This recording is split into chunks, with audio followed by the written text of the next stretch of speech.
looking beyond just birthday parties for that group revenue is going to really start to be a game changer from the fact that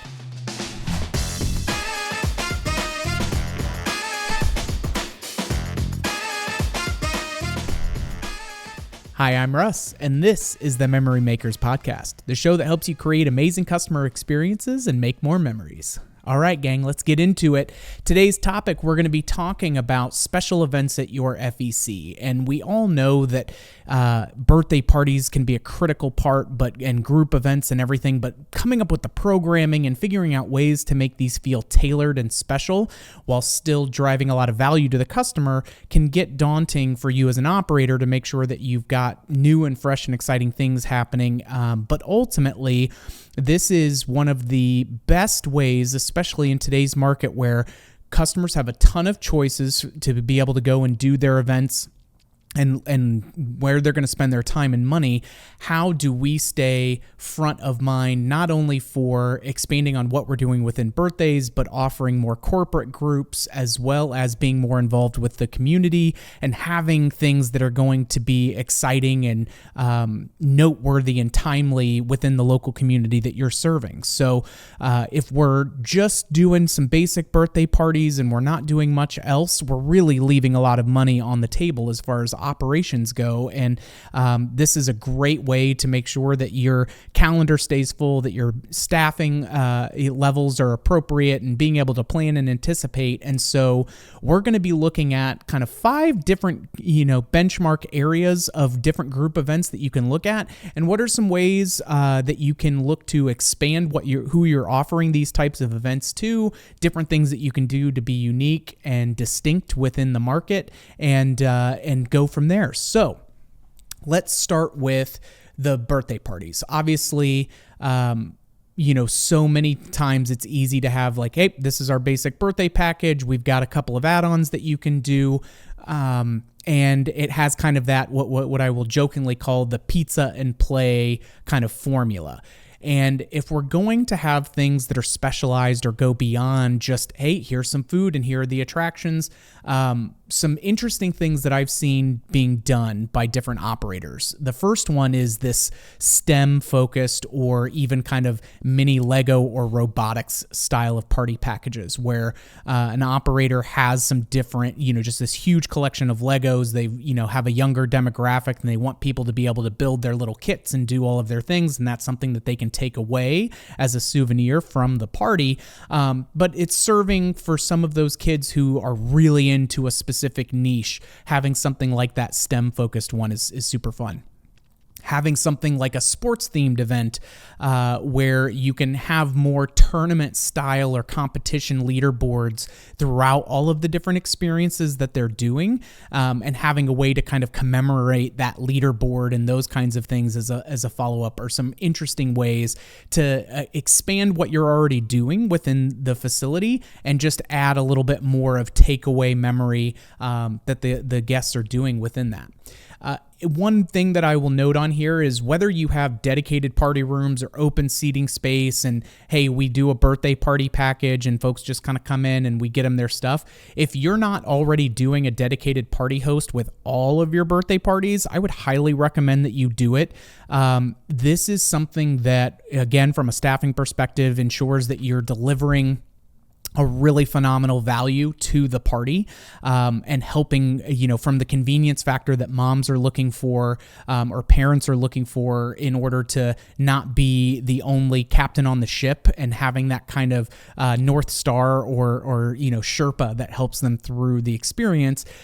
This is a must-have in today's market. So if it's something where you've got a little bit more of a laissez-faire, open type of a thing, you don't have to have dedicated party rooms in order to be able to have a dedicated party host. And so I highly encourage you to do this. One, it will boost the revenue because you're not only increasing the package to account for that labor, but the value that goes with that as well. And so that's a definite must. But look for different ways that we can add some spin into the parties and give things just based on different interests that we can layer into the experiences that they're going to have. Next, looking at something like custom group events. This can be a whole variety of things, and I highly encourage folks, hey, if you're looking at doing group events beyond birthday parties, what are some of those that you can do? One, I encourage you to look to the community first. So what are some programming that we can do with the local schools to drive STEM or STEAM curriculum type pieces? Hey, if we're a roller skating rink, let's talk about the mechanics of ball bearings that go into roller skates. If we're a bowling facility, let's talk about what goes into the electronic programming and scorekeeping, that goes with bowling, or what's the laws of physics with trajectory and velocity and weight and all of those kinds of things. What with laser tag, what is a laser? How does that break down? If you've got a go-kart facility, hey, what's the high school shop class, the automotive maintenance and those kinds of automotive engineering classes that high schools offer, a lot of them do now. And how do we start to do that within schools, utilizing that science and technology, engineering, arts and mathematics. And there are a ton of great resources online that you can use to say, hey, how would I start to, create some STEM or STEAM focused ideas and build off of that based on what you offer within your facility. Another piece that I look at is, what are these kind of extracurricular groups? If you have, like scouting badge workshops, hey, we want you guys, we want your local troop to be able to come over here and plan, if it's the Girl Scouts, hey, we want you to be able to strategize and plan for the upcoming cookies, sales and get everybody fired up or have it be a celebration at the end of that, that goes with it.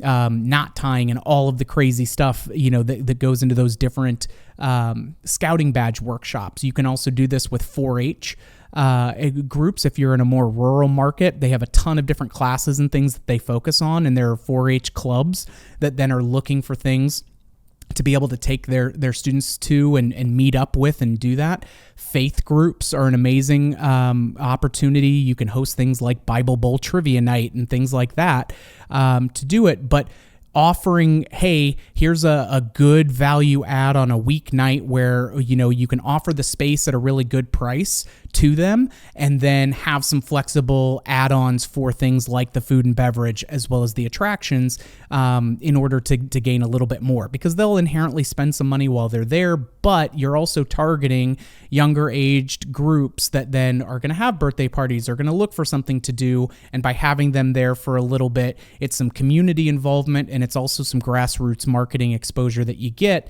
by having folks just be able to say, oh gosh, I haven't been here in 2 years and now I'm here for this workshop and had a blast with it. Mom, hey, I want to go and do that this weekend. I had so much fun.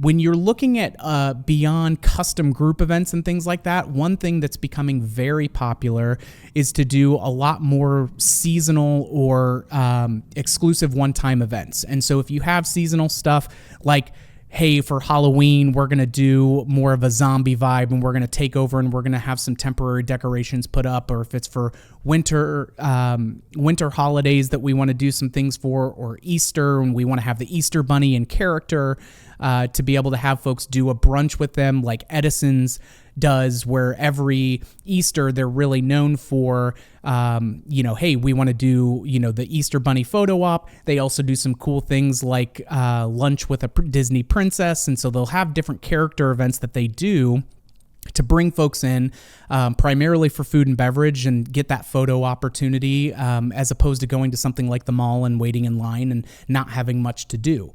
Another thing that I would encourage folks to look at when you're doing these kind of one-time special events is really keeping these kind of limited to either a single night or a weekend, because that helps drive the exclusivity. And so you look at folks like Scene 75, really, really big deal in their communities for the Halloween night, where everybody comes dressed up in costume and they have a best costume competition and they're giving out some awards and some prizes, huge volume of traffic, and where people are going to kind of essentially trunk or treat at Scene 75 plus have a lot of fun that goes along with that.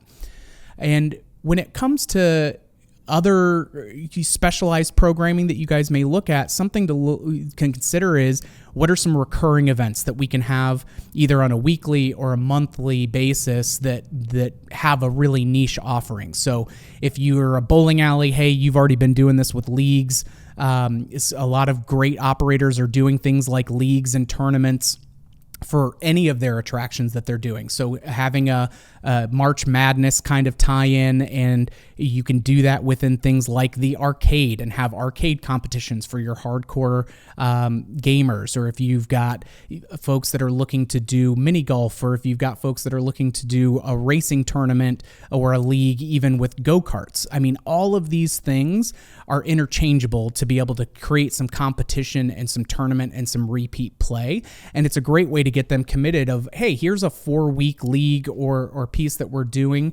If you guys don't have members, like Revved Up Fun does a great job with having a dedicated group of members with membership rates that they do annually, and they have recurring appreciation nights that they do for them where they get special, hey, limited access, or this is the members only, evening. It all can be used to drive traffic to your non-peak times during the week. And so that helps you in a number of ways. One, it's not overburdening the staff. It helps give a level of exclusivity to the attendees that are coming there because they feel like they've got the run of the place. And it's a really great way to be involved with more community style groups as well. And the last thing, speaking of community style, really looking at what are we doing within the business developers in our community as well as the philanthropic and charitable organizations. So having things where we're going to host, PTA fundraisers, or we're going to host the charity tournaments or silent auctions for different groups that are coming through, having folks like the Rotary Club or the Chamber of Commerce, where maybe we host a monthly or quarterly kind of outside speaker that's going to come in there and do that. All of this is a great way for you to give back to the community, even with give back nights where a percentage goes, hey, we're doing a marching band, proceeds night where 10% of our profits go to buy new uniforms for the marching band. All of these are ways that you are able to, one, be fiscally responsible and not give away the store, be ingrained in the communities that we're serving, and really being focused on having a slew of things, every single week that we can offer that are different from just the normal birthday party or walk-in traffic. And so hopefully this serves to help you guys with a little bit more of thinking outside of the box and where and how can we start. Start small. Start looking up things online and seeing what others have kind of experimented and tinkered with, but looking beyond just birthday parties for that group revenue is going to really start to be a game changer, from the fact that because our clients and guests are so choosy now with all of the different options that they have, something that's unique and different and feels tailored to them is going to win out every single time. So with that, we're at a great spot to wrap up. It's a quick one this week, but we've got more awesome content coming your guys' way through the weekly episodes, so be sure to come back and get this wherever you find your podcasts. If you like what you heard today, please give us a 5-star review if we've earned it, and don't forget to subscribe. And if you have any ideas for future episodes, hit us up on social media, and we'll be really excited to add that into the mix. Thank you to Mikey Mike working the ones and twos of the Ultranet for us. Thank you all for joining us, and we'll catch you on the next one, Troublemakers.